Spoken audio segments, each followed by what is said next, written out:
Hey folks, welcome to the DarkHorse podcast live stream number 174. I am Dr. Bret Weinstein. This is Dr. Heather Hying. We are in our seats despite all odds and much chaos, but nonetheless, we're ready to go. We are ready to go. 174, unlike 173, is neither prime nor sexy. It is neither prime nor sexy nor perfect, which is a term that I learned this morning that mathematicians use to hype certain numbers that they like because of the fact that you can add their factors and get them to sum up to the number in question or something like that. Feels like you're casting aspersions on mathematicians and suggesting that they live in this social world where all you have to do is name things something and then we'll feel differently about those things which exist, whether or not we've given them names. Now, I do not know, this may be apocryphal, it is almost certainly misattributed, but and I may even have mentioned it before, but I believe the ultimate aspersion has been properly cast and will never be exceeded when it comes to mathematicians. How's that? It is frequently attributed to Darwin, who almost certainly did not say that a mathematician is like a blind man in a dark room looking for a black cat that isn't there. Which I think you can't beat an aspersion like that. I mean, that is just wicked. It doesn't sound like Darwin, though. No, it doesn't sound like Darwin. I don't know. Frankly, I would think he was, maybe not super enthused with the math side of things, but he would certainly be friendly to it. Yeah, I know he was just sort of a very gentle, easygoing guy all around. There's that too. Yeah. He had a bulldog for a reason. Exactly. He had a fellow ape who'd say that sort of thing. Absolutely. Get himself into hot water. Well, here we are. It is May 20th. Well, my notes still say May 30th. I am a week behind the times. And we've got new things coming soon, new platforms, new plans. And we're also going to start doing Q&As only twice a month. So we're not going to do one this week, but we will next week. And we'll make it easy for you to figure out where to find all of that.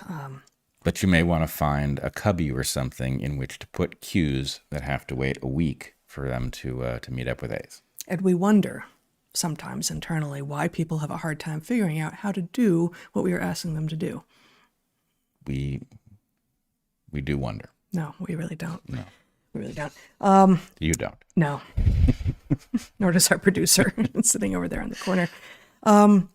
Okay, so we do have the private Q&A, though, on my Patreon once a month as well, and the question asking period for that is open as of last night. So if you like, and those feel different. Those are smaller. We pay attention to the chat. We engage with the chat. So if you join us at my Patreon, you can get access to that. You can also find usually weekly writings from me at Natural Selections. That's naturalselections.substack.com. This week, I wrote a piece called "It's Not Too Late" about the realization that is dawning on many people who have been following the science, who bought into the pronouncements and the promises that if you just do what we tell you to do, you too will be freed from the shackles that we have put you in. And increasingly, we are running into people who acknowledge, there is certainly a lot of heart problems and cancers, and even babies are getting myocarditis. I ran into this morning, and that does seem to be potentially related to the things that the mRNA treatments, which I am increasingly loath to call vaccines because they are not, that were rolled out fast and furious, and we were assured were safe and effective. And as we've talked about almost endlessly here before, there was no way to know that they were safe, and therefore one had to wonder if the claim that they were effective, which was sitting right next to the known lie, safe, could also perhaps not be true. And of course, as it turns out, they're not. So it's not too late this week on my Substack at Natural Selections. I encourage you to join me there. Free subscribers get access to almost everything. Paying subscribers get additional perks, like some audio reads from me and a few additional written pieces and the ability to comment on posts. You want to say something? Yeah, I do.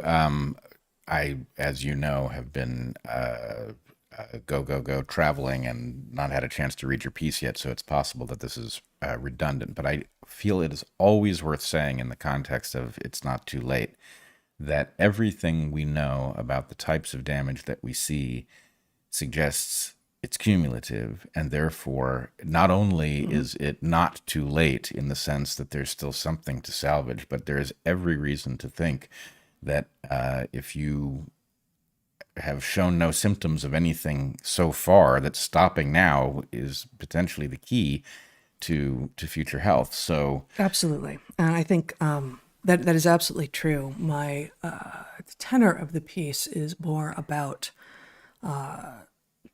the social and behavioral aspects of belief. So it's, as I finish the piece with, it's not too late to change your mind, right? And if you do, and if you have vilified people, you owe them that acknowledgement.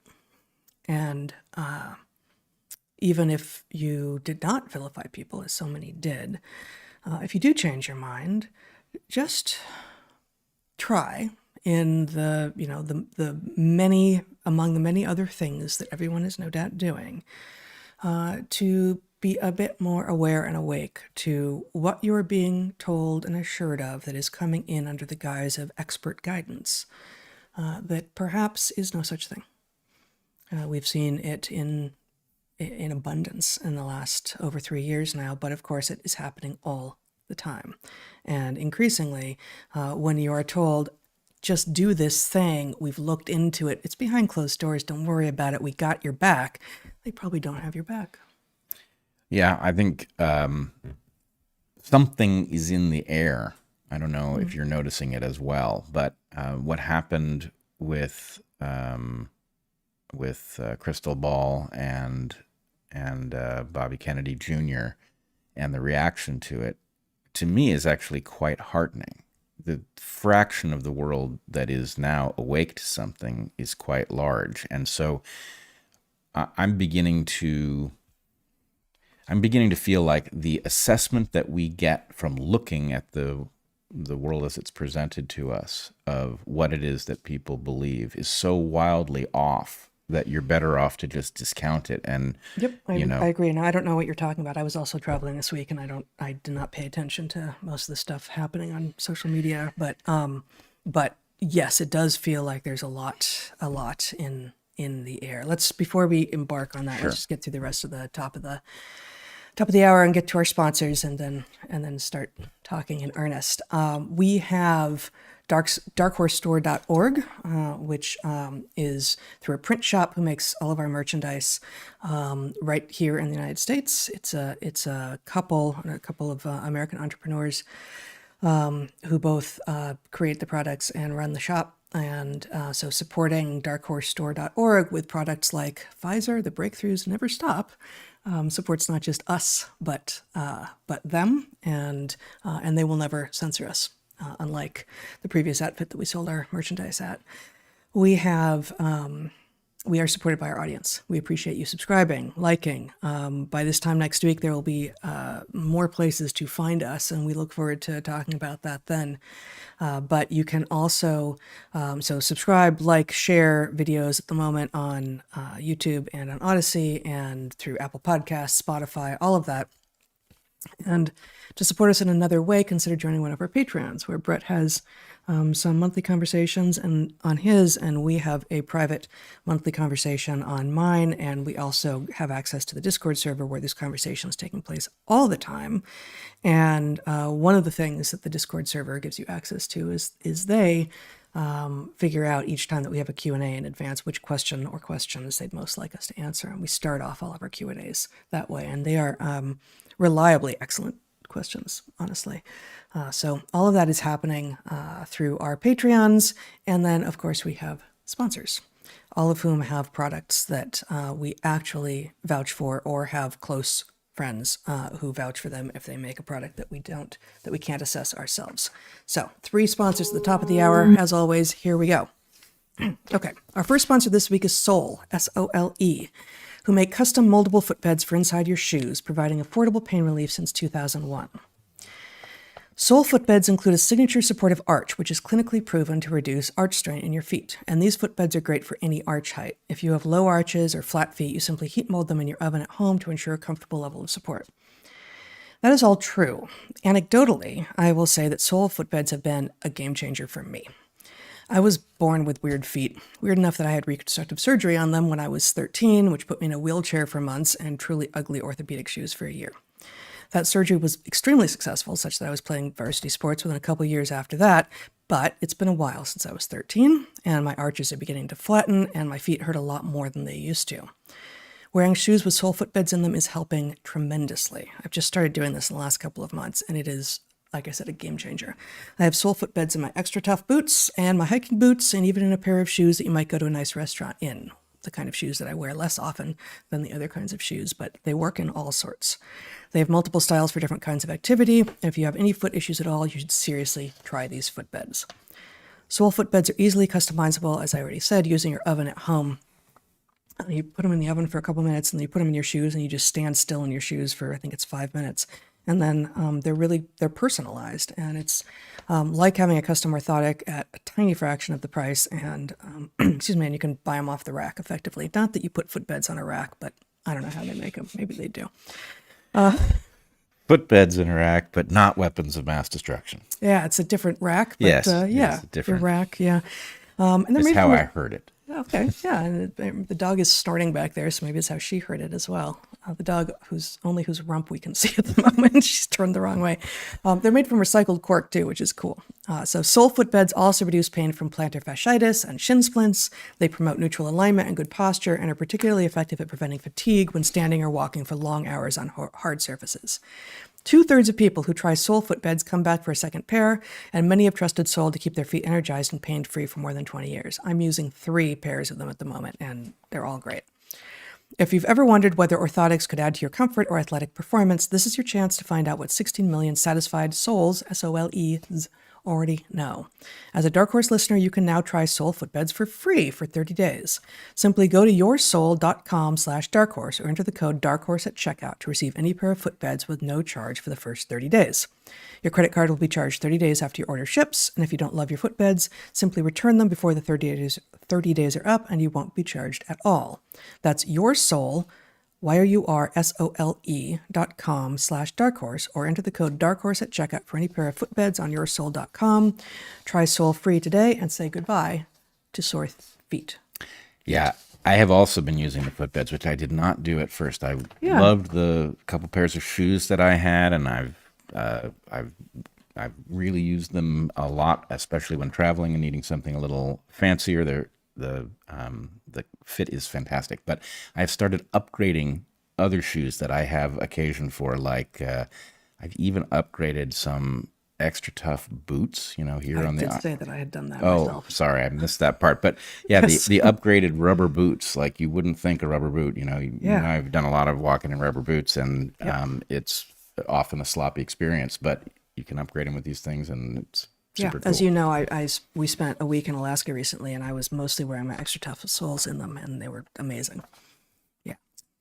Okay, our second sponsor this week is new to us this month, Cured. Cured makes nootropics in a market increasingly full of such products, but Cured sent us several of their lines, and I have tried and benefited from many of them. I want to specifically talk about their product called Rise, designed to be taken in the morning or whenever mental clarity, energy, and focus is your desired state. Rise was formulated by Cured's own in-house clinical herbalist. I've tried it several times, and each time find a subtle but definitely noticeable difference in my tendency to stay on task and get things done quickly and efficiently. I truly appreciate it. Ingredients in Rise include lion's mane for mental clarity and energy, cordyceps to enhance oxygen utilization, CBD and ginseng, and Huperzia serrata, a club moss that has been used in Chinese herbal medicine to alleviate memory loss and reduce inflammation, and derivatives of the same club moss have begun to be used in Western medicine to treat Alzheimer's disease. Cured's Rise blend of functional mushrooms, adaptogens, and cannabinoids will leave your brain on fire. That's their line, but I need to say in a good way, because you don't normally want your brain to be on fire. Better your brain than your pants. Nope, I think I'd rather have my pants on fire. No. Especially if I'm not wearing them at the time. On the internet, that is considered a fatal indictment. Pants on fire by PolitiFact or whatever it is. Yes. Okay, let's after this. Rise's blend of functional mushrooms, adaptogens, and cannabinoids will help you get your to-do list tackled. How about that? I'll just elide the brain on fire bit. The values that Cured holds highest are nature, responsibility, and service. As they say on the website, quote, "We are more than just our products. We are stewards of the plants. We represent health as a combination of movement, mindfulness, and daily action." Cured also does third-party testing. Third-party testing would be a little excessive, I think. Cured also does third-party testing off all of their hemp-derived CBD products and makes those test results available on its site. Such testing is not a legal requirement, but allows customers to be certain that Cured products are free of harmful contaminants like pesticides and heavy metals, which is always a concern with products where you're not sure exactly what you're getting. Rise is only one of many of Cured's products. They also make Zen, a product designed for afternoons and evenings, a sleep bundle that incorporates CBD with their Zen product, and so many more. They are so likely to have the nootropic that is right for you. Right now, Cured is extending an exclusive offer to you, our listeners. You can get Rise or any of Cured's other fantastic products for 20% off by visiting www.curednutrition, C-U-R-E-D, nutrition.com/darkhorse, and using coupon code DARKHORSE at checkout. That's C-U-R-E-D nutrition.com/darkhorse, and use coupon code DARKHORSE at checkout to save 20%. Now, our final sponsor, Heather, it will not surprise you to discover, is Feed, a probiotic that really works. Your gut and your immune system work together, coordinating your body's response to the world. You know? Oh, you're not talking about just me. No, not just you. It's a more general. Your gut and everyone else's and their immune systems work together, coordinating their body's response. It's very hard for me now to edit this. I'm going to go back to your gut and your immune system, like everybody else's, work together, coordinating the body's response to the world, both around and within you. Seed helps improve the health of your gut biome and anyone else who uses it, which means that it supports you becoming a healthier person overall, as with others.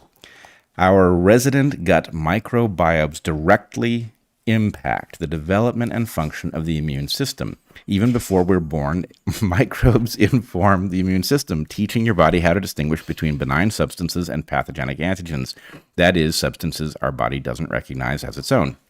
You can support your gut immune axis, that is the axis of awesome, in a variety of ways, including by prioritizing your sleep. Your body operates on a 24-hour cycle known as your circadian rhythm. New research suggests that gut microbiomes have their own circadian clock, and that changes the normal rhythms, which can be disrupted if your microbes are off. Prioritizing regular and sufficient sleep can thus help keep your gut immune axis healthy. Again, the axis of awesome.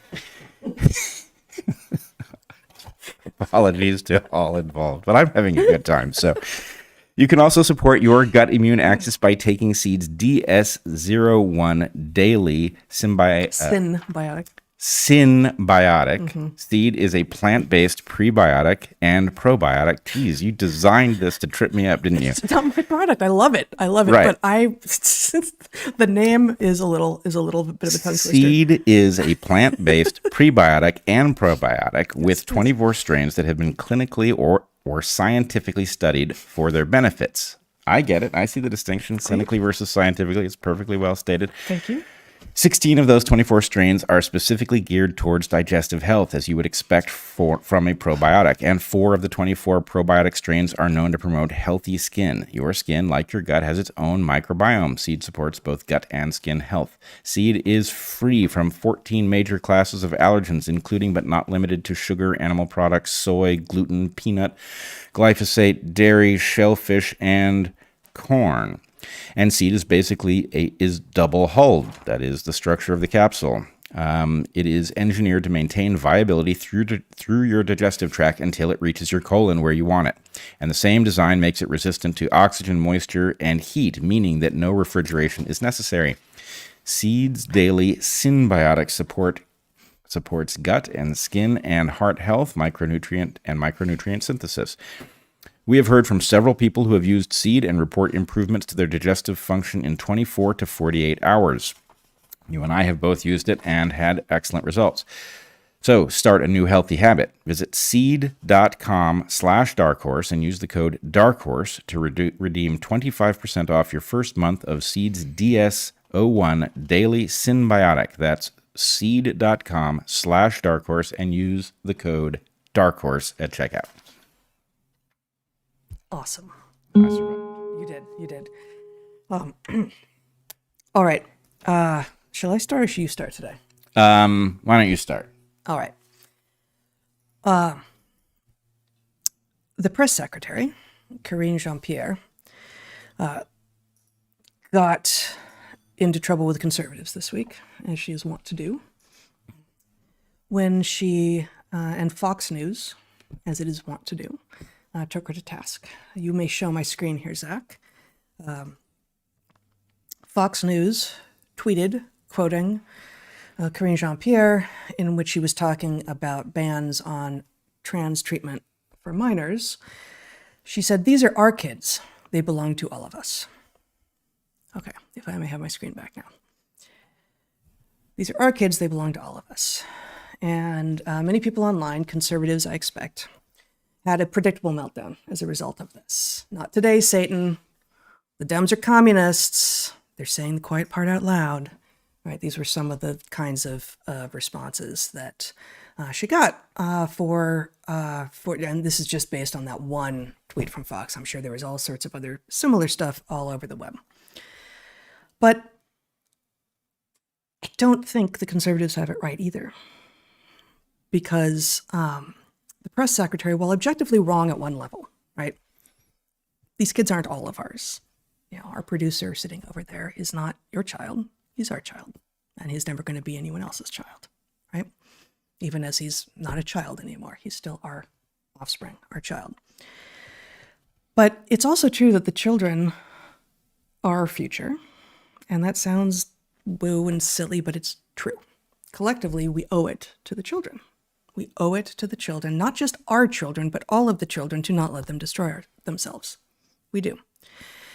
We also owe them a functional world, and this is part of why people like us are interested in preserving and conserving natural resources and wildness, so that people in the future can have a world in which it is possible to actually see wildness and learn something from it.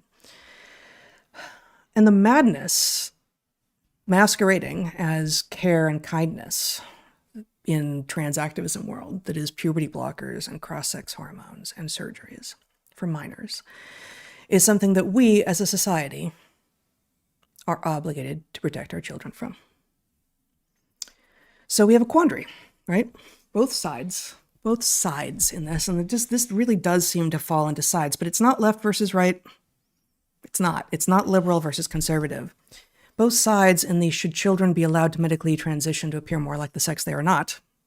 Yes, that's the language of our side debate. That is, both sides in the should we let children decide to stop development and then start taking cross-sex hormones and have surgery that is irreversible. Both sides in that debate seem to truly believe that they are on the right side of history, right? That this is about protecting children. I'm sure there are people on both sides. I know there are people on the side whom the press secretary, Karine Jean-Pierre, thinks she is representing, who are acting cynically and are not working on behalf of children. And presumably there's people on both sides who aren't, but mostly people really do think that they are advocating for an underrepresented, disempowered group that needs their support on both sides of this. And frankly, for conservatives to forget that they also care about all children in order to, dump on the press secretary for making a claim that the children belong to all of us, is a little disingenuous and a little hypocritical, even though I get it. Like, I understand that the response is, no, stay the hell away from my children, right? But we do really have a quandary here, because we, as people who are liberal in almost all of our beliefs, but who absolutely are certain that children need to be protected from their fantasies and their delusions and their social contagion and not be allowed to block their own puberty and thus cause themselves, or certainly any of the things farther down that road, and thus cause themselves a lifelong medicalization that may have yielded infertility, among many other problems. we are certain, in fact, as presumably are the people on the other side, that we're on the right side of history and that we're protecting people. So what do we do? It's not so simple. It's not a not today Satan question. I want to argue that the conversation that you're trying to have is obviously exactly the right one. But when I see that quote deployed by Fox, apparently quoting the press secretary accurately as to what she said, I have the sense that something else is going on. Can we then do that after I finish talking about this? Sure. Or, I mean, unless... Nope, I can Okay. I can keep it.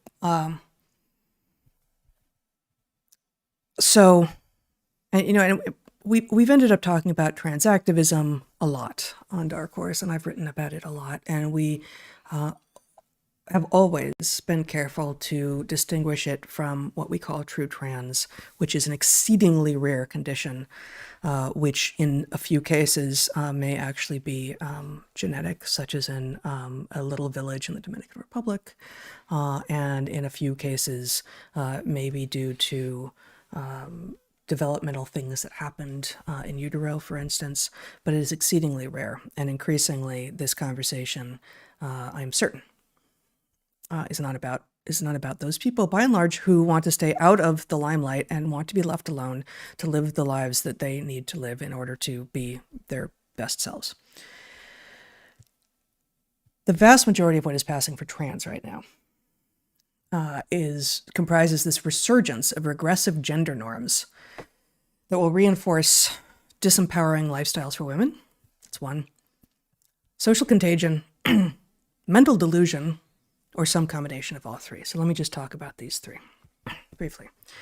With regard to regressive gender norms, if you're a man, you should feel free to be a sensitive poet who likes to dress in flowy clothes and discuss your feelings for hours over tea and scones or wine and ice cream or whatever it is you want to discuss it over, right? And do that. Be that guy. Do not mistake this for being a woman. It doesn't make you a woman. It makes you a guy who doesn't fit into traditional gender norms. That's fine. You're a guy. You're a man. If you're a woman, be free. Actually be free to be a risk-taking electrician, perhaps, who does not want to answer the question, how are you feeling today? Like ever, maybe. Don't mistake that for being a man. You're a woman who doesn't fit into traditional gender norms. And I've said this many, many times. When we were growing up in the 70s and 80s, that was increasingly fine. I was a girl and became a young woman who did not fit traditional gender norms. And I was lucky to have parents who thought that was just fine. And if I were growing up today, my desire to never wear dresses, and when I was put in a dress to get it pretty dirty because I was outside playing in the mud, would have resulted in someone, perhaps privately at school, informing me that probably what I was revealing was that I wasn't a girl at all, but that I was a boy. No, wrong. I never mistook myself for a boy. And I'm also not, as some number of people who are gender nonconforming are, homosexual. Just not, right? There are lots and lots of ways to be a girl or a boy, a woman or a man. And none of those different ways of being mean that what you are revealing is that you're actually the other thing. You're not, okay? You're not. So returning to regressive expectations about what it means to be a man or a woman, and if you don't play well with the gender norms of your society, well, then you have to be the other thing. Wrong and regressive and really bad, especially for women. If without breaking your flow, I can add a point there. I'm getting something from what you're saying that I hadn't seen before, just game theoretically speaking. Mm-hmm. If we take a bunch of stuff and we say, hey, here's some guy stuff, and then here's girl stuff. And as you point out, in the 70s and 80s, you were free to do whichever of those things you really wanted to do, and it didn't cause anybody to question your sex, right? Right. If we now say, well, that's guy stuff, and we take every person who is born female and is doing some guy stuff and has guy-like instincts or whatever, and we say, oh, you know what that means? guess you're a boy, right? And so we force some large fraction of those people to jump the gap into transition, whatever that is, leaving on the female side people who express these more traditionally female patterns. Then the point is actually somebody like you who encountered that world, if you arrive in that world after you've already done that, then the point is if you want to be out there playing rough and doing whatever, right? And you see that the only people who get to do that who are born female are people who are trans and go through some transition, then the point is that becomes like a, either you're going to have to go do a bunch of stuff that you didn't feel like doing in the first place, or transition is the alternative. It creates a false choice. That's right. And it pushes you to thinking, well, the only reasonable option here is to declare myself trans because then I get access to the stuff. And there's something, and I'm talking about girls and women who come to believe that they are boys or men specifically, and which is not the sort of the predatory direction of the trans problem. The predatory direction is the other direction. But it's also true that in modern times, many people would have you believe that to be a woman is to, almost inherently end up being raped. And, the Me Too movement, which could have been amazing and was completely taken off the rails, suggests that, everything is bad for girls and women all the time. The workforce is, replete with sexism and groping and harassment, and you'll never get to the top, and women are paid less, and it's exhausting and terrifying and awful, and like, well, why don't I just become a man? Fuck's sake. Right. Like, why don't I just become a man? Okay, this is terrible. And also, I don't even get to do the things I want to do if I know that I'm this. So I'll just do that. I'll just be that thing. And what isn't being said, I mean, a lot of us are saying it, it's like, actually, there's a whole lot of false narrative out here. You're being given a whole lot of false choices that you didn't have to make before. And the one that you're being pushed into is actually not an option. That's a failure to recognize basic reality. Like you cannot become a man if you were born female. You cannot. You can't do it. You can't even have the thing, even if it's the thing that you want. You can do something, but it's not what you're being promised. Right. And the people who I think privately, and I think they know that I think of them as, true trans, actually trans. I read them as, I engage them as the gender that they are living as, even though it is not the sex that they actually are. And they do not deny biological reality.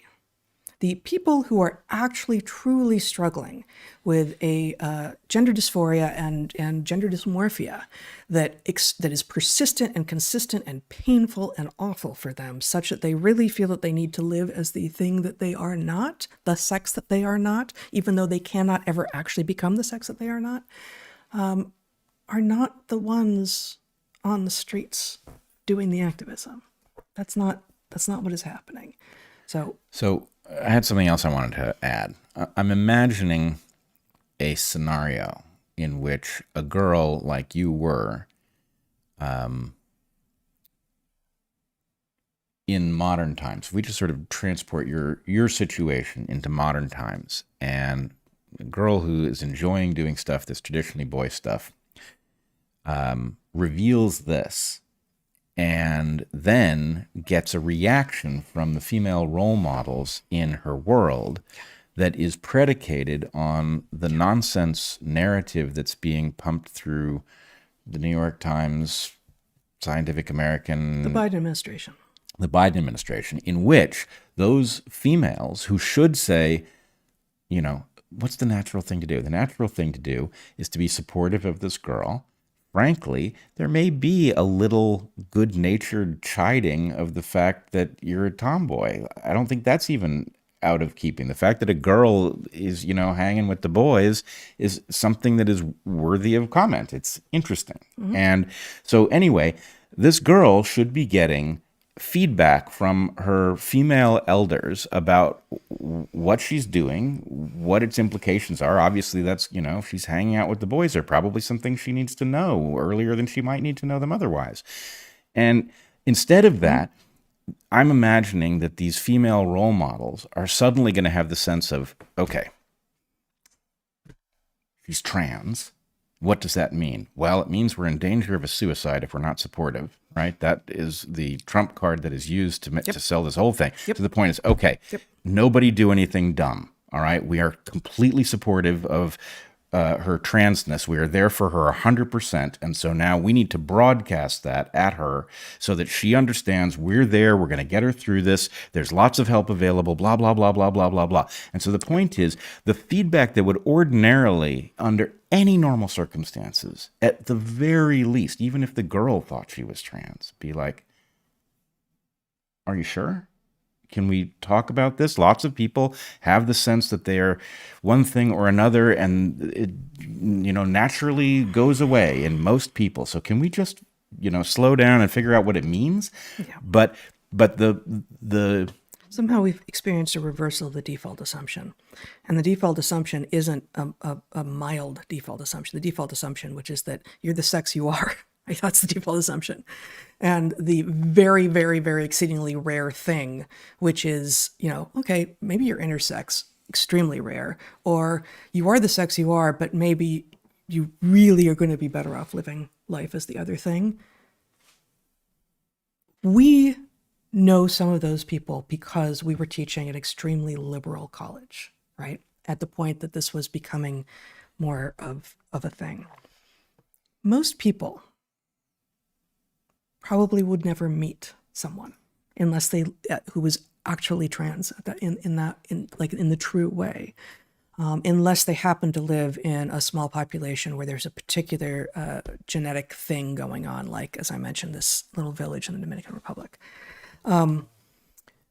So the fact that high schools, right, one girl declares herself trans and suddenly all of her friends are trans, that's not trans. No, that's social contagion is what that is. That's like anorexia, and that's like cutting.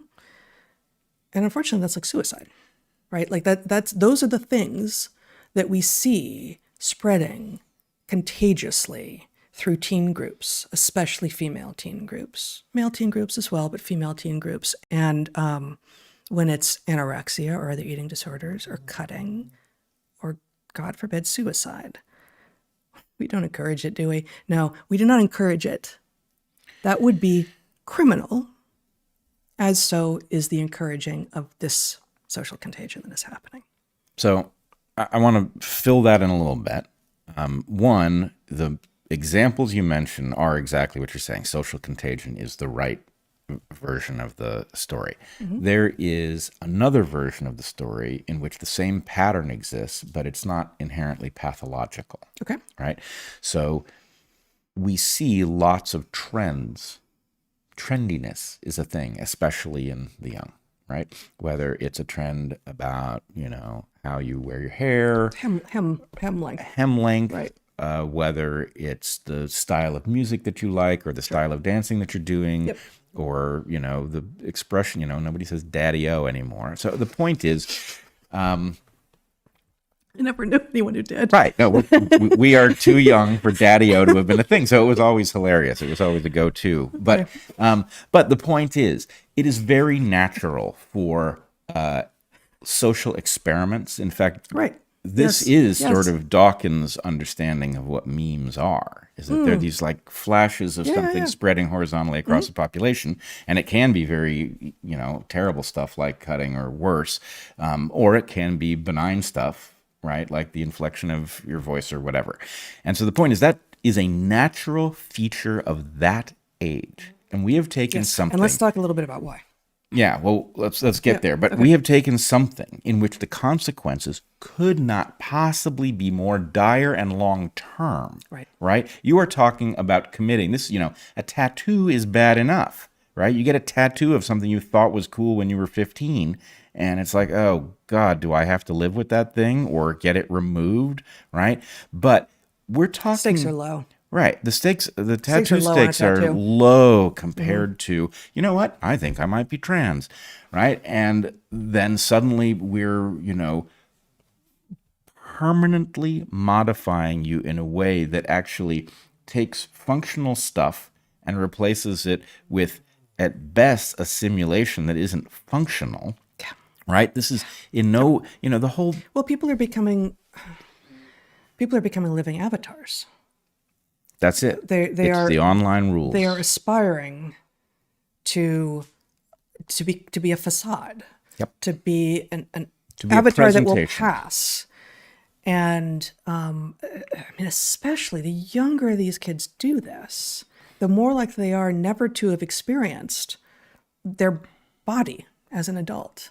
The more likely they are never to have experienced sex with another human being. The more likely they are never to have experienced moving around the world and seeing how it is that the world engages with them as they are, as opposed to as they imagine they could be in their heads. And the idea that I know, as someone who has not yet even fully gone through puberty, that I need to be a thing which I have no empirical understanding of either being a man or a woman, because I'm too young to have experienced either yet, I'm going to block my ability permanently from becoming either. That's horrifying. Everyone is born, with very rare exceptions, everyone is born such that they will become a man if they were born a girl, or a woman. Did I just say that wrong? A man if they were born a boy, or a woman if they were born a girl. And if you were born a girl, you can't become a man. If you're born a boy, you can't become a woman. And if you wanted it differently, I'm sorry. Like that, you can't have everything you want. That's not reality. So by allowing children to block their puberty, even that is sufficient to, if they just stop it at that, if they're just on puberty blockers for a couple of years, and then something intervenes, and like, yeah, actually, I'm not going to go on the cross-sex hormones, I'm not going to have the surgery, even just the puberty blockers will render them less completely what they would have been, absent that ceasing of development on some channels for some number of years. Because it doesn't just put you in stasis. We aren't metamorphic creatures in the same way that a butterfly is, but we are developing along all of the possible axes, along all the possible domains, especially throughout our adolescence. And puberty blockers slow down some of it, halt some of it, don't affect others of it. And at the point that you come off of it, if that's the only thing that you did, you might never obtain full fertility. You might never obtain your full form that you would have. You might not have the same voice that you would have. You might not have the same behaviors and brain that you would have. And furthermore, no one, including you, will ever know. So this is a series of experimental manipulations of humanity for which there is no possibility of a full understanding, because the intervention itself prevents there being a control. So, which brings us back to the question of contagion being the pathological version, or just horizontal transmission of culture in young people. And I think what I'm realizing is you wanted to come back to the question of why it is that things spread so readily, cultural traits spread so readily in young people, why we see that pattern. And I think actually this really gets at something new, which is there is a reason that trends spread in young people. And a lot of the trends that spread are nonsense, and they're triggered by, advertisers who are looking to manipulate the young into spending money. And so in some sense, I think we miss the importance of why it is that the young are so susceptible to patterns of behavior spreading horizontally, where that would be much less likely to be true in adults, although maybe more so. Susceptible, a more apt word when it's pathological. Innovative, perhaps, when it's creating a new cultural way of being, and is, maybe this is where you're going, but is responsive to, actually, I don't live in the world that my parents did. Like the world is changing such that I, as an adolescent, need to look out into the world and say, this is my world to frame as I need to understand it. And what my parents are telling me, what my elders are telling me about what is right and good may not be the best way forward if the world isn't entirely static. So there was a documentary, and unfortunately, because I didn't know we were going here, I don't remember the exact title. It was a PBS documentary called the Merchants of Cool or something like that. Of Cool was definitely in the title. And it was a group of advertising folks, especially some folks who looked much younger than they actually were, who were part of a project to figure out who the trendsetters were amongst these teenagers and to figure out what it was they were doing that caused them to be able to set a trend. And then the advertisers picked up on it and they did that thing, right? Yeah. And essentially, the trendsetters were, this will come as no surprise to anybody who was paying attention as they moved through that phase of life. The trendsetters are very often the people who are a bit insensitive to what people think of them. They do something and they don't really care. And the point is, oh, that is kind of cool. That's powerful that, you're going to dress in a way that if you described it to me, I might think was ridiculous, but you're sitting there in class and you don't even care. You don't care how people are looking at you. That speaks of power, right? And so we've got a bastardized version of this because advertisers have invaded every aspect of our lives. And so I think we're misled into feeling that this whole trend making apparatus is all some kind of weird shenanigans. It's a con at some level, but that's not its inherent nature. And if you imagine a high school that exists, if you impose on it the structure of civilization that existed 300 years ago, right, where people didn't move very far from where they were born typically, then the point is, why would you be susceptible to picking up a role that was catching on in your little social milieu as you were passing through that age? Well, in some sense, your cohort is about to emerge into adulthood and inherit the power to run the place over time. And you are establishing, everybody is picking a role, and that changes the roles available to everybody else. And so in some sense, being sensitive to, what's working? Well, if that's cool in your cohort and your cohort's going to stick with that being cool, then it makes sense to be able to play in that milieu, right? So anyway, I think in some ways this doesn't make any sense in a giant anonymous high school where you're going to leave and never see most of these people again. But the idea that you should be very sensitive to, as you point out, you're not going to live in your parents' world. You're going to live in a new world. And in that world, there will be rules, and you're discovering them as they form amongst these people who don't yet have power but are about to, that it makes sense to jockey for where am I going to be? Who am I in that world? And so the point is, you want a world. It is natural for human beings to experiment at that phase of life for reasons that may not make any sense anymore, but are nonetheless deeply built in. The last thing that you want to do is sit there at the edge of the playground and look for one pattern that you're going to decide is unlike all of the other trends you're going to ignore and say, that one's medical. That's deep psychological stuff. We now have absolute evidence. This is a special kind of human being that requires severe medical intervention that will permanently alter who this person is into the future. The point is, no. That's like saying, okay, you go get a haircut and it's wild and people are actually kind of cool with it. And you're like, okay, that's your haircut for life. Right? If it was a haircut, that would be bad enough. If you were stuck with something that, right? Bad enough. But now we're talking about actually interfering with the opportunities that the person will have physiologically going forward. That couldn't be crazier. Yeah. No, right? It couldn't be crazier. It couldn't be crazier, and yet both sides, and in this case, it really is a both sides, right? It's sides. It's two sides. It's not left versus right, liberal versus conservative. But it is. There are two sides, and both sides are convinced that they're on the right side of history. They're convinced. We're both convinced. So I said that there's one or more of at least three things going on here with the rise in so-called trans identity. Now, it's a a return to regressive gender norms. There's social contagion, and there's also some mental illness. And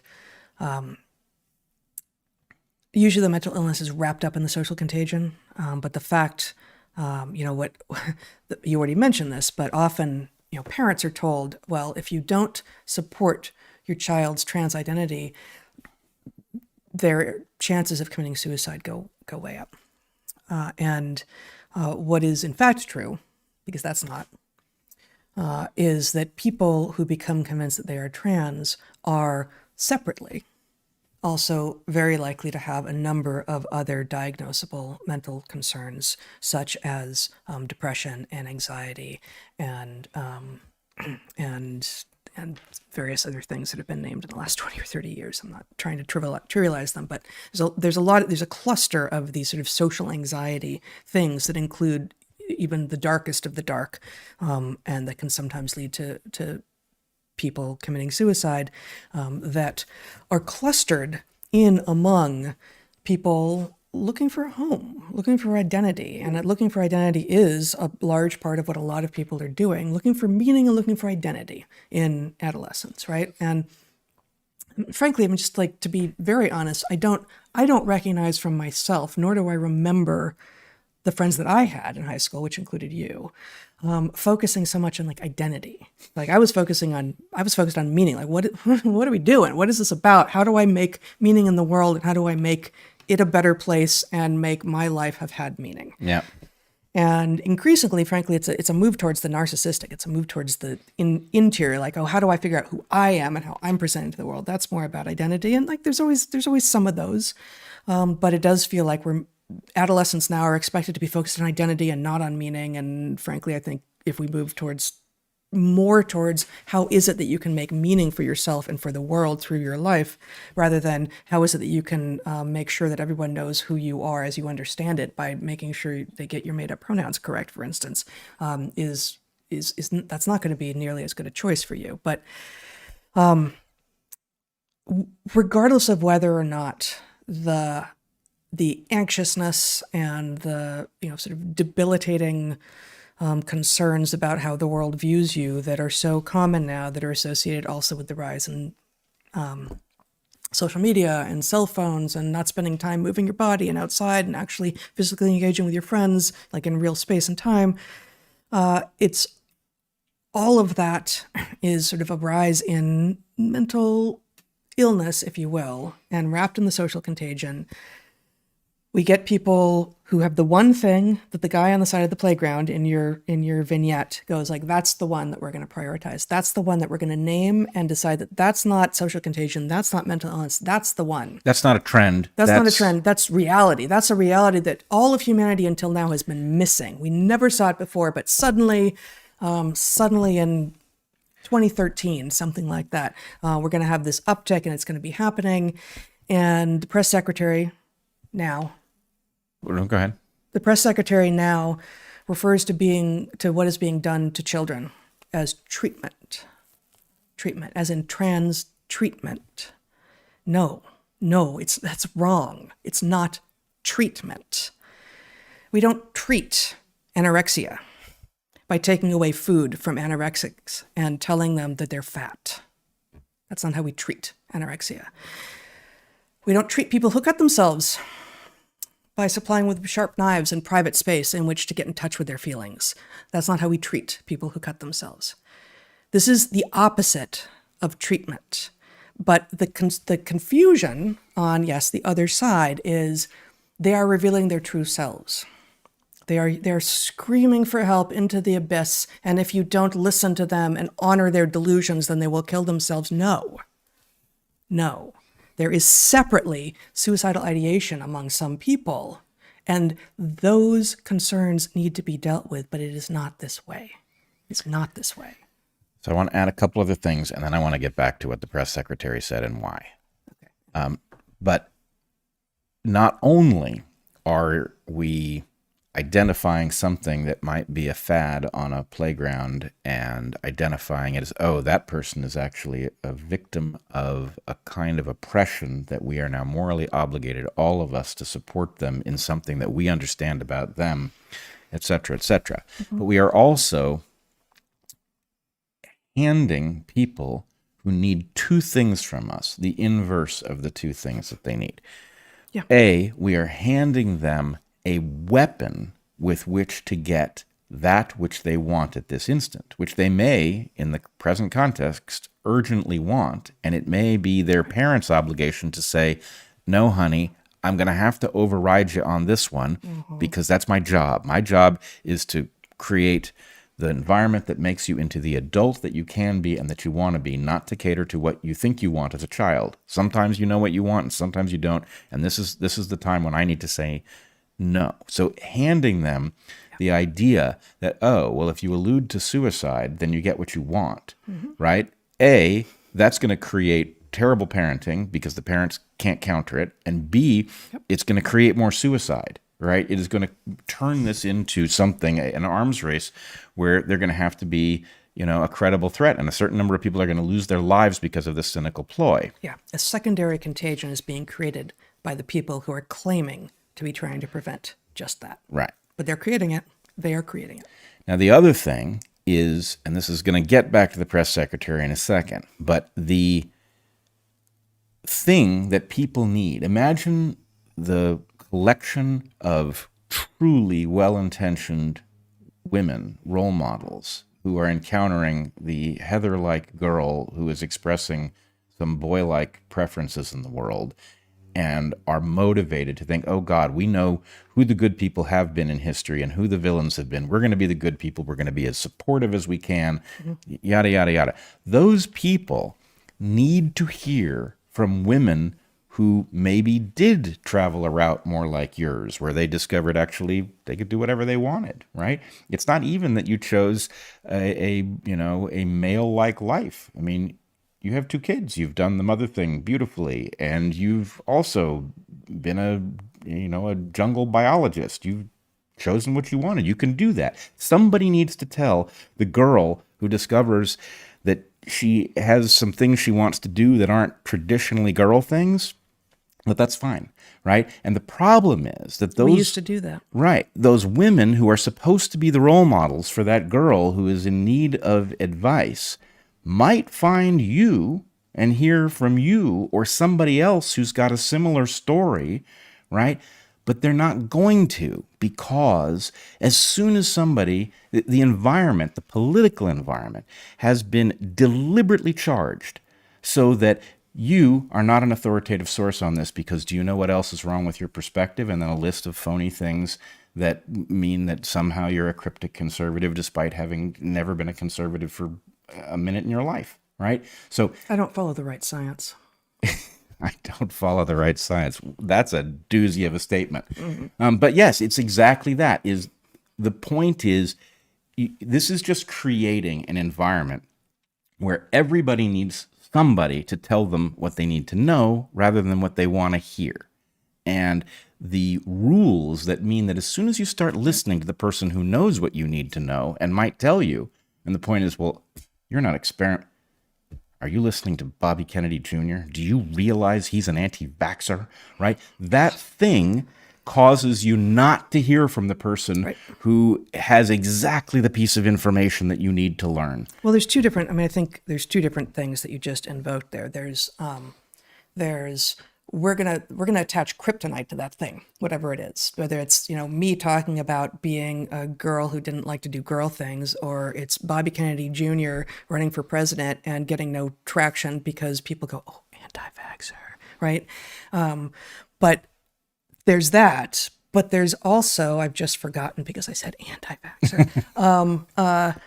I forgot where I was going. All right.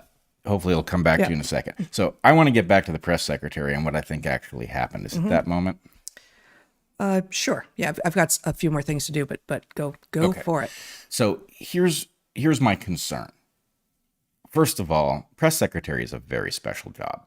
It's the job I want least in life. All right, it's an evil job. It's a job that you're paid to either be stupid or lie through your teeth. Yeah. No, and she, I looked a little bit into her background. Like, she's had a ton of interesting and reputable, like academic positions and, this, that, and the other. So, she didn't come out of nowhere. Yeah. Nonetheless, Yeah. the point is, it came out of her mouth. Yeah. This is a ploy, and I think I know what ploy this is. And the problem is that this is a ploy in which both sides get what they want. So, game theoretically, it's a funny object. So I want to give an example from somewhere else. There's a documentary. I forget. It's basically a New Atheist documentary in which there is a scene in which Richard Dawkins confronts a famous creationist, maybe intelligent design guy, and they have a little debate, right? Mm-hmm. If you're a sciencey person, Dawkins destroys him, absolutely destroys him. Mm-hmm. But if you're a skeptic, no, Dawkins is absolutely obliterated, right? And the point is, oh yeah, they both deliver to their audience what. So the point is, they both cryptically win. I'm not saying Dawkins was not cynical in this. Dawkins thought he won the debate. He did not understand that from the point of view of the utility of the object, it changed nobody's mind, right? All it did was feed each of their audiences exactly what they wanted, right?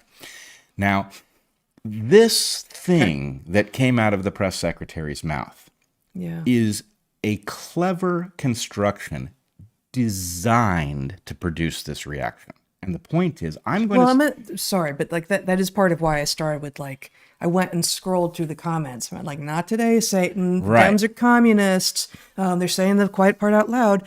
And like, oh, but of course you're saying those things, but aren't you the same people who do honestly want to protect children? Right. You? But imagine how this looks from, you and I are blue dissidents. So it's very hard for us to actually feel what it's like to be a blue believer at the moment. Yeah. But from a blue believer's perspective, here's what happened.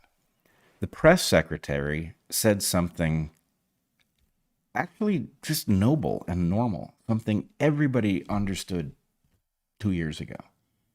And the conservatives are so crazy that they actually thought it was demonic.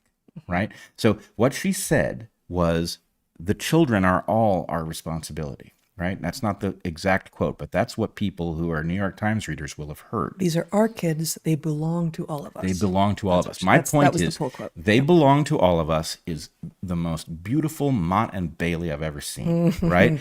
Yeah. There is an interpretation of they belong to all of us that is so obvious and so fundamental to the way a civilization works that no reasonable person could possibly disagree with it. And in the present context, if you say the children belong to all of us, well, not my fucking kids. You keep your hands off them, right? So it is simultaneously the most obvious thing in the world and the most aggressive attack on children you can imagine. And so both sides, the press secretary says it. She gets exactly what she wants. And whoever wrote that phrase, they get exactly what they want. Where the home team just like, yeah, of course. And then the conservatives go, you can't possibly mean that. And then the blue team goes, wait, what's wrong with those people? Are they really so crazy they don't understand that we have an obligation to children, right? So it's... No, and that's why I started. Right. Yeah. So anyway, my point is just, okay, everybody, can we stop being played by these assholes? They're not on any of our teams. Yes. Right? These people are about their own power. And what they're doing is they're using children. They are cynically using children, completely indifferent to the harm done to them, to divide us. Right? They are using children to divide civilization so that they can play their fucking political games and they can win their power and they can sell it to their real constituents that have nothing to do with voters, right? This is not about us. And so it is really important that we remember that, yes, children are our collective responsibility. The primary mechanism through which we honor that responsibility is through parents, right? This is generally simple. In general, one's parents has their own children's interests at heart, and we can trust them to make the judgment calls. We are now manipulating parents and telling them They don't understand, and basically we are pulling the same kind of coup that public health pulled on medicine, right? Civilization is now pulling on parents, and it is telling them you don't have the right to do what's right for your kid. Yeah, no, and teachers are acting like the doctors who were captured by ideological nonsense during the pandemic. Right, everybody is, because everybody lives in fear of being on the wrong side of history, which I get in trouble sometimes for invoking the right and the wrong side of history. I'm a believer in these things, but I'm not a believer in them as in, oh, here is a right side of history that you must be on. My point is we should all be trying to understand how history will actually look at this. But this makes us terrifically manipulable if we, start taking people's word for what the right side is.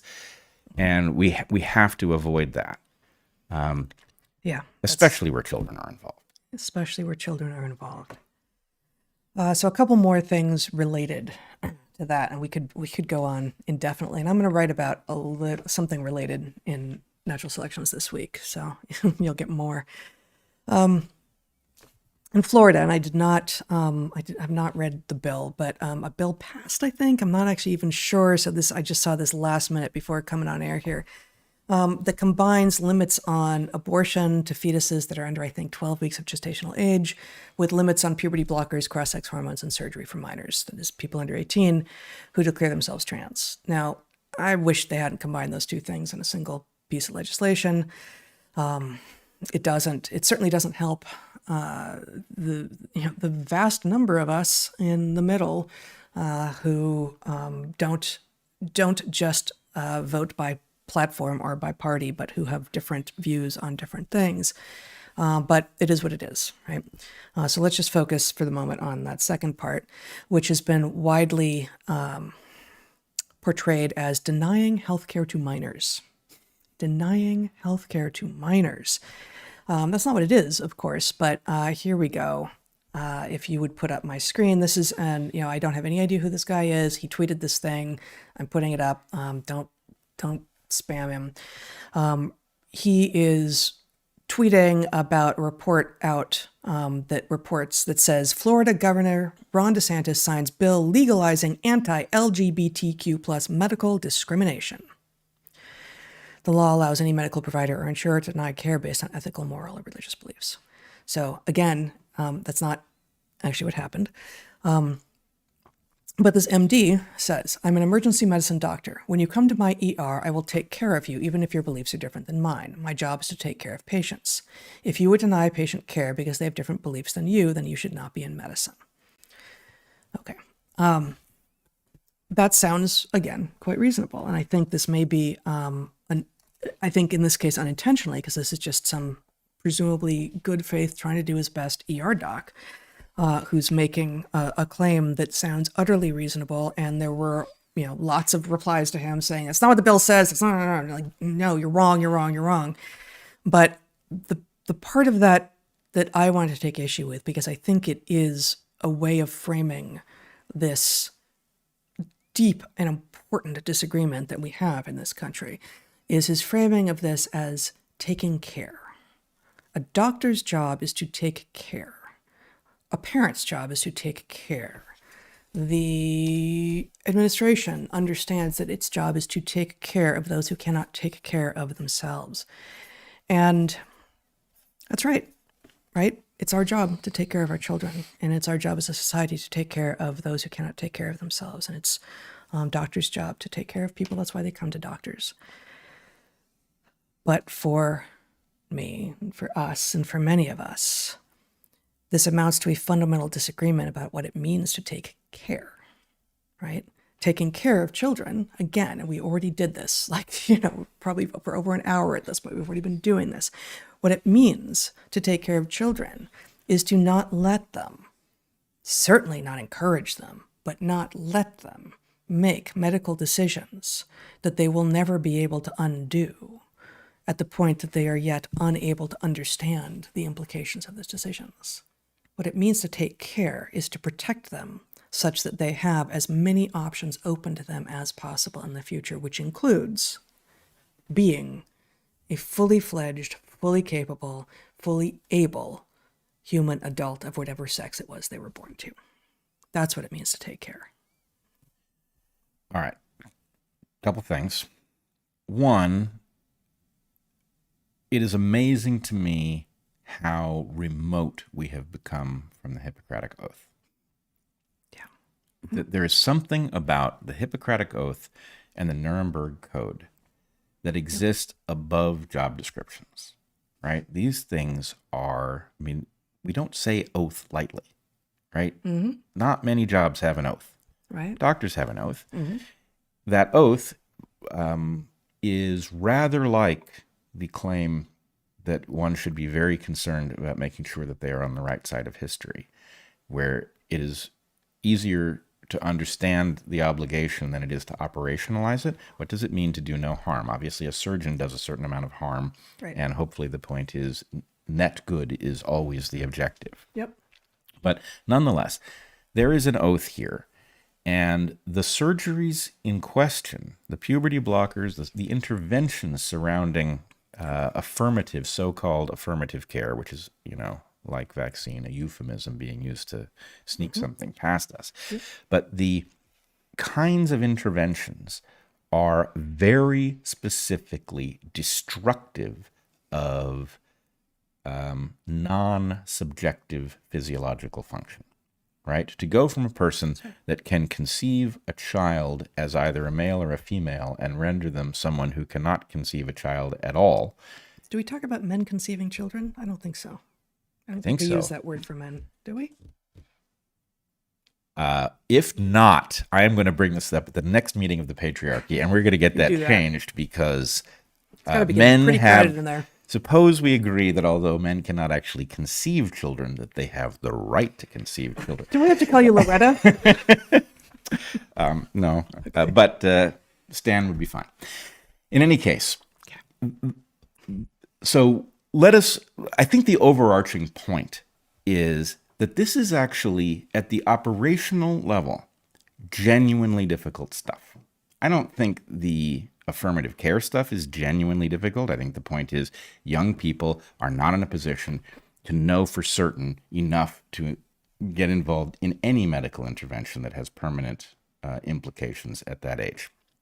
What's more, to the extent that there's any argument against that, parents have an absolute right to do what is best for their children in blocking this, even if medical science declares that there's some reasonable deployment of these interventions. Parents have a right to say absolutely no, and schools don't get any right to override that, and government doesn't get any right to override that. But I do want to point to the genuinely difficult underlying stuff here.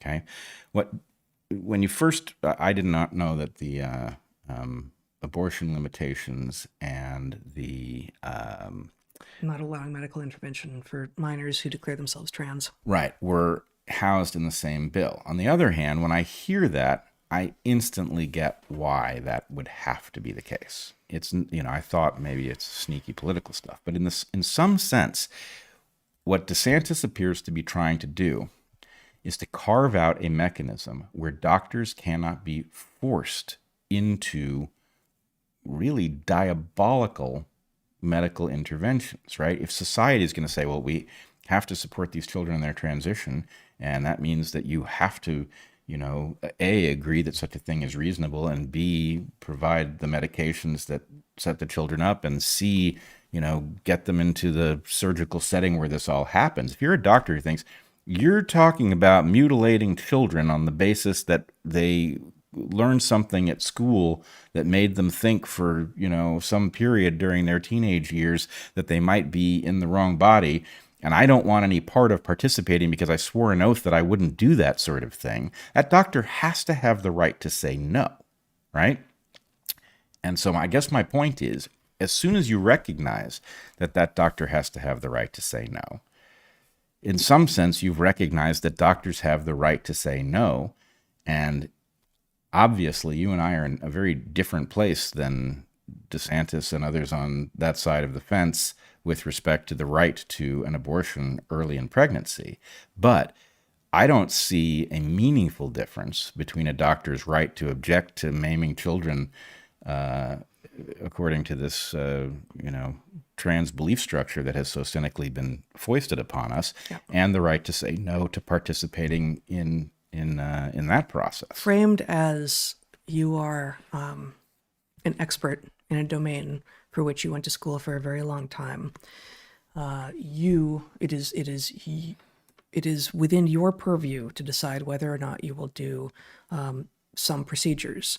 And, I guess presumably doctors have always had the right to say, actually, I don't prescribe X drug because I actually know that drug is not what they're claiming. And I don't care. You come to my office asking for that drug, you're going to have to find someone else. I'm sorry. I won't do it. And here's why. And I hope you won't either. So, and I hope you won't find someone else to do it because I really don't think it's a good choice. Similar with surgeries. Presumably, I hope there are doctors saying, actually, surgery for X isn't something you should get. You've got a tear in your meniscus, in your knees meniscus, and it's not one of these bucket-handled tears. It's going to be snagging on you every time you move. It's just a little tear. I overrode my doctor when I had a little tear in my meniscus. I'm not getting surgery for that. I'm not doing it. And it was a much better choice. I wish that I had had a doctor who had been, brave enough to say, why would you get surgery in this case? So I assume that doctors have the agency, and I'm surprised that it is required that there be so I don't know. You and I are not familiar with this bill well enough. So you're framing this as like a doctor agency protector. And I don't know that we need legislation for that. So I'm not at all sure that that's what this is actually doing. But in terms of sort of understanding it philosophically, the two topics are linked because they are both going to have a lot of people will disagree strongly about these two topics, abortion. So say second trimester abortions, because first trimester abortions are still facilitated or allowed rather, not facilitated, allowed, and not allowing interventions to minors for minors who think they are the sex they are not. So I think you have just landed on a very important piece of this puzzle.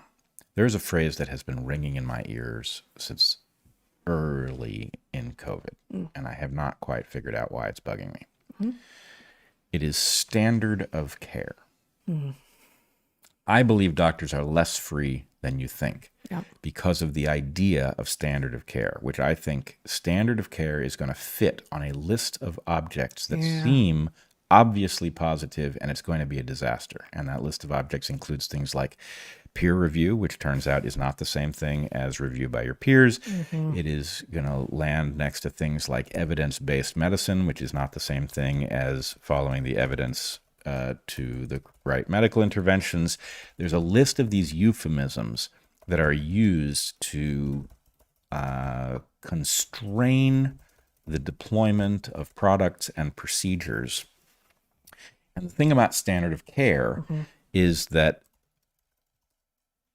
doctors have the right to prescribe off-label, but the question is, if a drug is bad, and the conventional wisdom is that it is good, how much freedom do doctors have to opt out of it? And what we saw with COVID was that in the case of certain things, that right evaporates rather quickly. Mm-hmm. There was no opt-out of some things, and there was no opt-in to others. Right. So that is an almost perfect, you had one tool you could deploy, and what's more, you had to deploy it.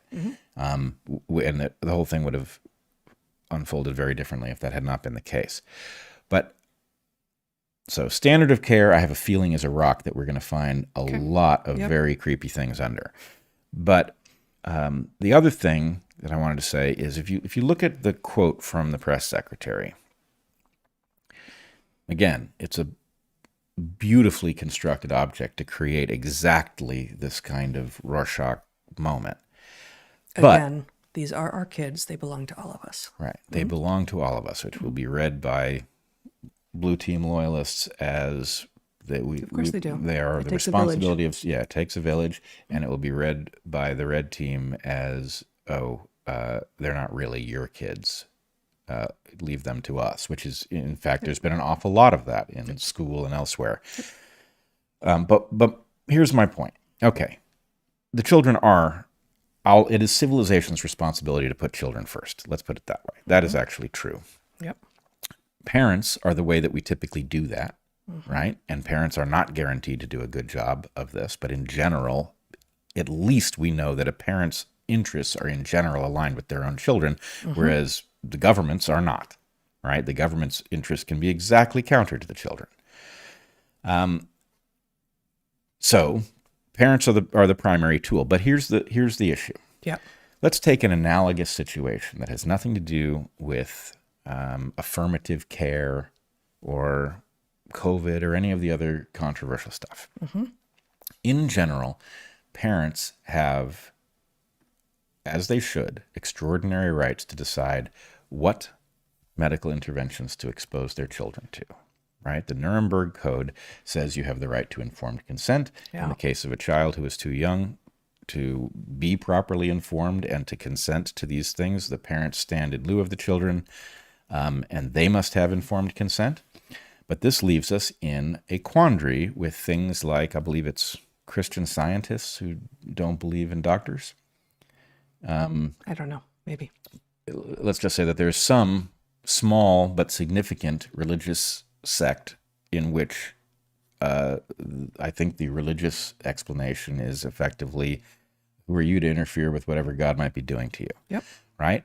Now, the problem is, do we collectively have the right to intervene on behalf of a child whose parents believe such a thing and has a curable but, let's say, fatal condition that the parents do not want to treat, right?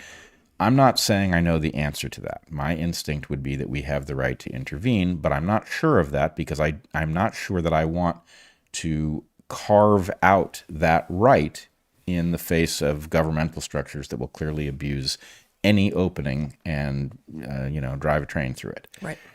So I don't know. All I'm saying is, guess what? At the level of operationalizing the principle that you are referring to, this is a genuinely difficult puzzle, even if the principle itself is perfectly straightforward, which it is. Yes. There are certainly edge cases. This doesn't feel like one. I don't think it is. There are edge cases, as you have pointed out, with regard to life-saving interventions.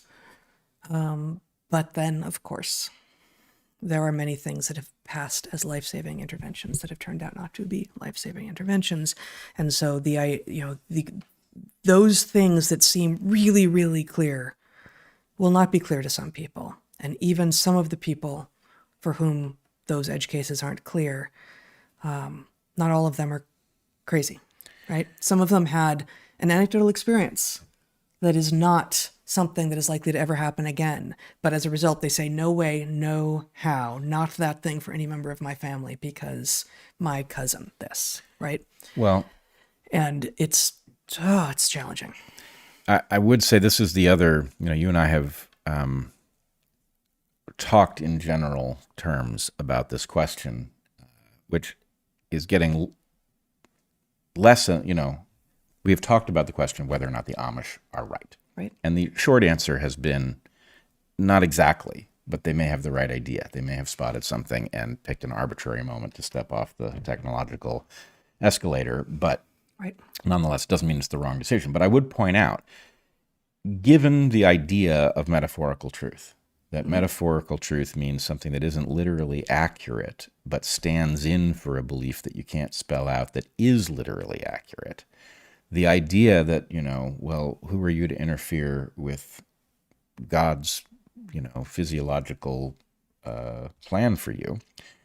I don't think there's anything to the idea that there's a God that has a plan. And so there's obviously lots of cases where we can cure you of something. If you have an infection, there's no reason to let it go to gangrene if we have an antibiotic that will cure it.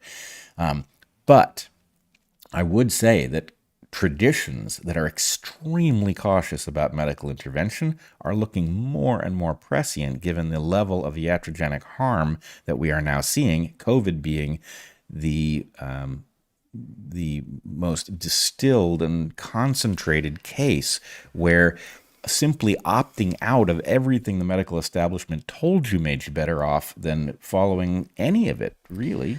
Well, and in some ways, I mean, you have found this for many, many, many years, but in some ways, the apparently strange bedfellows that are evolutionary biologists and the deeply religious, where we find ourselves on the same side of many issues increasingly, which is don't intervene unless you absolutely 100% know that you're not knocking down a fence a la Chesterton that has a reason that you do not yet understand.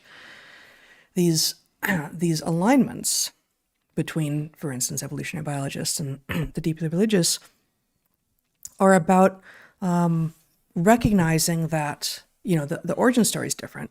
We don't think it's God. We think it's billions of years of evolution that have built things that are much more complex than we can know. But there is a respect for a set of forces, if you will, selection, God, by which we can know that our belief that we simply got this and we can change it and we're good would be arrogant. And the interventionists, which is to say most of public health now, most of modern medicine, is flying on hubris. They are just, it's all arrogance. We got this. This is not, it's not God. We don't really get evolution, whatever. We're going to fix these things because we fixed it once and it worked, and we fixed it twice and it worked. And I didn't fix it that third time, but things will happen. And those of us who are being cautious out of a sense of, you have no idea. You actually have no idea. We are trying to have an idea, but we know the limits of our understanding here. That, I think, is something that is shared between the people who attribute their lack of understanding to there is another entity that has created this and has done it for a reason, and those of us who say we don't believe in the entity, but there are forces, specifically selection, that have built these processes and these structures and these systems over literally billions of years. And when you mess with one, you actually do not know what all you are messing with. I had a conversation, like a 2-hour conversation with Zev Zelenko shortly before he died. He was one of the earliest and most vociferous COVID dissidents, Orthodox Jew. And it was a shocking conversation. I mean, he was incredibly thoughtful in his approach to all of the surrounding issues, and at the same time deeply aware of very ancient roots of proper medical thinking. He talked for 20 minutes about Maimonides, which is something I was not even aware that Wow. there were conclusions worth looking for that far back. But anyway, there is something. It doesn't really matter whether your reverence for this comes from, a love of the self-assembling biological universe, Right. or from a belief that somebody wanted this to happen, right? The real question is, are you motivated? Are you really rooting for it? And do you have a sort of, you're right to point to Chesterton's fence. Yeah. Do you really understand how well constructed it is, and therefore how unlikely it is that your intervention, if it is anything but simple and predicated on very secure assumptions, is likely to be positive, right? Do you have any idea how unlikely you are to improve that thing? And medicine is suffering from an incredible arrogance, in part because we have this huge pharmacopoeia of molecules nobody understands that were tested under conditions where the people who own the patents were also doing the testing to see if they were safe and effective, right? And so, doctors have this whole, amazing medical machine to throw at people who have some sort of a complaint. And it's, this is... Imagine them throwing a really sharp and heavy machine at people. Frankly, people would be better off in many cases. You could dodge it. Right, exactly. All right, you get a little bruise, but, that's not the doctor for you. But in any case, it was interesting to find yet another deeply religious person who, at the end of the day, those who come from the secular side often expect of the deeply religious, that they are inherently some sort of, they're quacks from somewhere else. And the fact is, this is not the experience, right? No. These are people who, yes, have a different fundamental understanding of the universe, but that motivation, just in the same way that parents are in general aligned with the interests of their children to an extreme degree, to the extent that you believe that there's somebody who had this as a plan and that you are part of that plan, you're probably motivated to be a pretty darn good doctor. Yeah, that's right. Wow. Okay. One more little thing here related to some of what we've been talking about. Did you hear about what the editor-in-chief of, I think she's the editor-in-chief of Scientific American did this week? Yeah. So here's the tweet. Based on an article in Audubon called The Fascinating and Complicated Sex Lives of White-Throated Sparrows. And the editor at Scientific American says, white-throated sparrows have 4 chromosomally distinct sexes that pair up in fascinating ways. P.S. Nature is amazing. P.P.S. Sex is not binary. Well, she got thoroughly and appropriately dragged for this because she's just dead wrong. And you would hope that the editor, again, I forgot to look into it, I think editor-in-chief of Scientific American would know that much basic biology, but apparently not, because she is now driving a ideological and political journal, not a journal, magazine, not a scientific one, despite the name. They're not going to change the name, I'm sure, because if they called it Political American, it wouldn't continue to get the kind of readership that it does now. But everyone from Jeffrey Miller to Colin Wright, like a lot of people, accurately pointed out, no, there are 4 different chromosomal organizations that yield 2 different looks and strategies among the males and 2 different looks and strategies among the females, and strategy doesn't make sex. No, wrong. So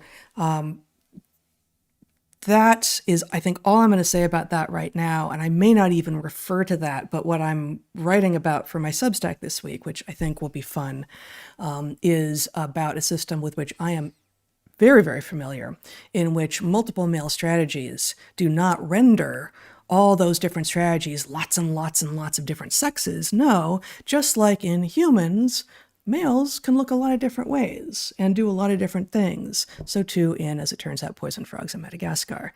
And just as in humans, females can look a lot of different ways and do a lot of different things. And that doesn't mean that we have 8 bajillion sexes. We have 8 bajillion, however many it is on this planet at this point, individual human beings. You are all individuals, even the ones who claim not to be, but you are one or the other sex. And trotting out examples that are interesting and unusual from non-human animals like these white-throated sparrows with 2 distinct, like phenotypically distinct, but still 2 males types and 2 female types doesn't make it 4 sexes, doesn't make it non-binary. By now, she may or may not know that, but regardless, I think the magazine is lost. Like, Nature and Science are more important. They're the actual scientific journals. They're lost. Scientific American is lost. Like, where are we supposed to talk about science anymore? Well, this is batshit crazy. And I use that advisedly because you used to object when people would claim things were batshit crazy. I think the bats take a lot of negative press, and they do. Yeah. They've been blamed for a lot of things lately. Yes, they have. But no, you're absolutely right. And, unfortunately, the bad news is that the new place where we apparently have reasonable scientific discussions is on podcasts, which is a terrible place. It's great to have good discussions on podcasts, but obviously, right. Yep. It can't help but be the Wild West. Yep. So, wouldn't it be... Geez, I wonder why somebody doesn't invent an actual scientific journal, right? Wouldn't that be popular, right? Or an actual newspaper, or an actual university, or, an actual free speech platform. And lo and behold, once again, we're back to 0 as a special number, right? And the answer is, of course, a single reliable scientific journal that was not politicized would be the premier journal on earth almost instantly. Mm-hmm. It doesn't happen because something is preventing it, because it also knows that. That's right. Okay, I'm going to step off this slippery soapbox. Slippery soapbox, yeah. And you had something. Yep. We've gone on for quite a while. I have already. one more thing. You have something that you want to talk about. I will try to make it efficient. So I'm going to return to the question of Eliezer Yudkowsky and AI. We talked last week about it wasn't even a full week ago, was it? Yeah, it was. About shows what I know. That's how you know. You and I have both been traveling this week. It just feels like less time. That doesn't even make sense. We were thinking about a week ago. I know. Yeah. I know, but I'm now caught up. Yeah. A week ago, we spoke about the question of the term doomers, which I think is quite unhelpful because lots of us who believe that we are in very serious trouble as a result of AGI dawning, whether it has dawned or is about to, doesn't matter. But lots of us who think that there is very serious jeopardy to humanity from this would be outside of the limits of what that term apparently refers to, which is Yudkowsky and others who see the world as he does, who think that the likelihood of our complete extinction is extremely high if we do not take utterly drastic action, including a pause on all research on large language models and extreme governmental authority to enforce that globe-wide, including things like airstrikes on server farms that participate in experiments that are unauthorized, etc. So the reason I bring it back up is that an exchange unfolded on Twitter. Yudkowsky responded to a clip of us talking about an example that he deployed in which he had argued that the AI might order up a virus that would infect a large fraction of the human population by being very contagious while not being highly virulent, that it would make a small modification to the brain such that people would become highly susceptible on playing of a certain tone. I took him to task. I said, there's lots of bad things that can happen here. That's not one of them.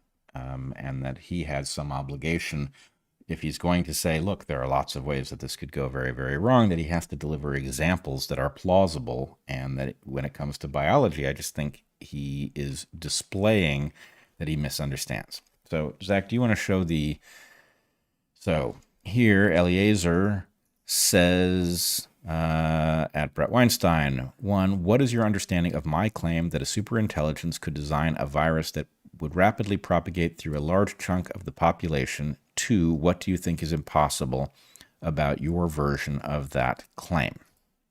Okay, now, that is not what I was objecting to.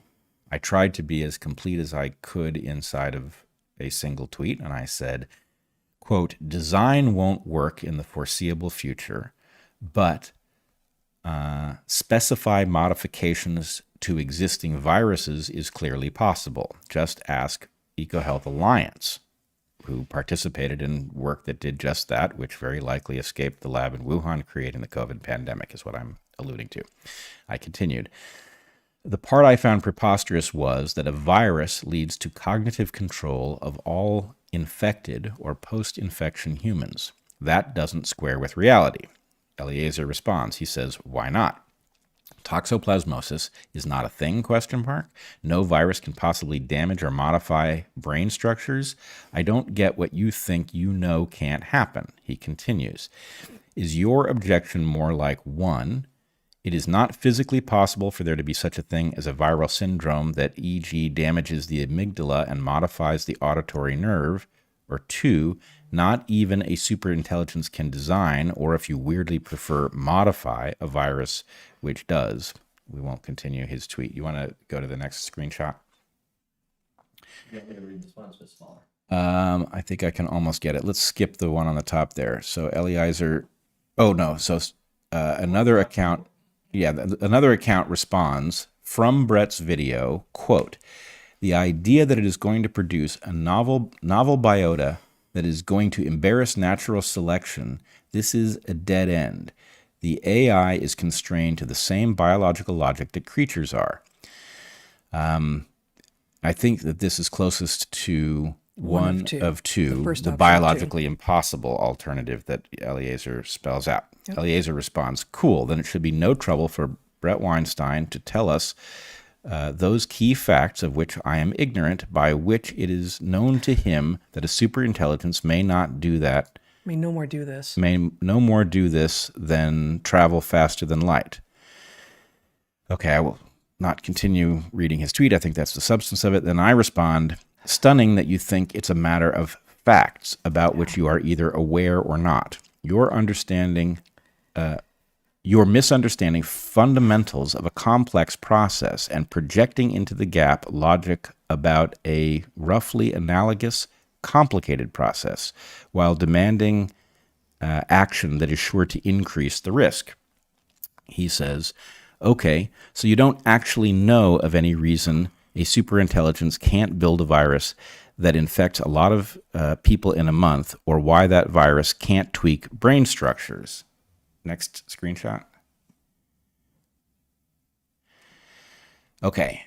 Then another account, Yair Levy responds, Bret, respectfully, this is the mother of all event horizons, and if you're not and you are not treating it as such. I respond to him, I wish that was the case, but the difference in our perspectives apparently leads to nearly opposite prescriptions, so I don't think it's minor at all. Eric Tornberg responds, you and Eliezer Yudkowsky should discuss this on DarkHorse or some other discussion forum. Happy to be helpful. I said I'm willing, could be very productive. And then as far as I know, no response from Eliezer. So, Yeah, you for the last one, you good? I can't remember what the last one is. Not from Yudkowsky. You want to show it? Oh, okay. This is Yair Levy again. I hope I'm It's pronounced going to be Lavy. Lavy. Sorry, it's hard to read at this distance. Who quote tweets a Wittgenstein quote. Wittgenstein is a favorite of mine, actually. And the quote is, when I hear people arguing, so this is Lavy talking. He says, when I hear people arguing about what a superintelligence could or could not do, I'm immediately reminded of Wittgenstein's immortal words, whereof one cannot speak, thereof one must be silent. Okay? All your speculations are meaningless here. Okay, so. Was he speaking to you? Yes. Yeah. So, first of all, I want to respond to him and say, this can't possibly be meaningless if the prescriptions, if the thing about which we are differing results in a near inversion of what we think the right course of action is. If two people who believe that we face something very serious and that we must take the most reasonable action going forward disagree on what that action is, then settling small differences like this is apparently important. Well, it also seems like, this is, you hadn't shown me these before. The Wittgenstein quote seems to be taken in its like sensu stricto, narrowest sense, that is, to, again, as Yudkowsky suggests, be looking for just the facts. Just tell me what I need to know and then I'll go ahead and do it. And I don't, I'd have to remind myself of all of what Wittgenstein did, but I don't think that he was actually a sensu stricto sort of a thinker. He was much more expansive, and I don't think that he would have would have interpreted his own words here to mean, if you can't tell me exactly prescriptively what it is that will happen if X, then we ought not be talking about it. Or I don't remember exactly what the end of the quote was. So I mean, it feels to me like you and Yudkowsky are having a it's a biologist versus an engineer's understanding of the universe. It's a complex systems versus machines understanding versus complicated systems understanding of the universe. And what you are saying, what we have said also, is just because this was created and is therefore a complicated system doesn't mean that complex systems aren't related to what is going on here, and your misunderstanding, your failure to recognize the role that complex systems would play means that you will misstep. And so I think what Yudkowsky has done is he said, oh, I'll just take some of the complex system stuff over here and make it do the thing I want it to do. It's like you've conflated complex with complicated. Yeah, he's conflated complex with complicated, and there has been a radical but subtle inversion of the burden of proof as a result of this, right? Yes. He's saying, can you prove this is impossible? Right. And the point is that in no universe is that my obligation. Right. You have alleged something. It doesn't square with the biology, right? And his focus, I'm not going to get too deeply into this because at the end of the day, I think we need to have that conversation and we need to have it out because, and I will say this up front, if you are correct, Eliezer, I want you to win that debate. I have children. I have an interest in them having a planet. If you're right, I want you to win the debate. But if I'm right, you should want me to win the debate because it changes what we ought to do. That matters a great deal. And so there is a lot to say about his invoking the facts, his inverting the burden of proof. These things speak to what error I believe he is making. I'm certainly aware of toxoplasmosis and will be happy to talk about its relationship to this puzzle. You know, it certainly does suggest that modifications of behaviors by pathogens are readily possible. It was well known to me when I weighed in on this discussion, of course, and I can come up with a bunch of other examples if you'd like them. But the question is... Zombie ants from cordyceps. Right, from cordyceps. We talk about rabies. We can talk about all sorts of things. But nonetheless, I think we have to have that debate. And I don't know whether it is necessary. It's possible in light of the difficulty of even following the threads on Twitter, given the way replies make it hard to find things. It's possible Eliezer didn't see that, but I suspect that he just basically walked away from the discussion with, oh, well, then you don't have the goods, do you? And that forces me to take, they're desperate times. Desperate measures are warranted. I'm going to take drastic action. Oh, God. Perhaps you should sit down. Should I get on the floor? Eliezer, I double dog dare you to talk about this with me. Oh, no, you didn't. Oh, I did. I did. Okay. And there's no going back from that. So flagpole at 3:00. Or I don't know, somewhere. I don't know. I'm not good at this, but hopefully we could have a very productive discussion. I would, in all seriousness, say I don't love the idea of debate. I think debate is pointless. I think dialectic is the way to do it, but most people don't really have a relationship with that concept. So debate might be a decent shorthand, but let's just have a discussion about what this is and why you come to the conclusion that you do and why I come to a different one and what part we agree on and why the prescriptions differ so radically. Great. I hope he takes you up on it and that this happens. I think it would be, yeah. There are far too many topics which seem to pose existential threats at the moment, and certainly large language models are one of them, is one of them, be one of them. Large language Apparently models I need one. are, yes. But they won. Are one? R1s are where all the No, peer review... wrong. Stop. Jeez. Okay. Okay. I almost descended back into a rant about peer review. Yeah. But, All right. I think we are done. we are done, and I do need some sleep, which I will get at some point. I don't think so. Wow. That's bleak. All right. We are not going to do a Q&A today. We'll be back next week with some new stuff, new places to be, new things on offer. In the meantime, consider joining us on our Patreons, where you can get access to the Discord server, read our book, Hunter-Gatherer's Guide to the 21st Century, and my Natural Selections, which is naturalselections.substack, where I'll be writing about different male strategies and how that doesn't mean that you have more than two sexes this upcoming week. And until we see you next time and forever, be good to the ones you love, eat good food, and get outside. Be well, everyone.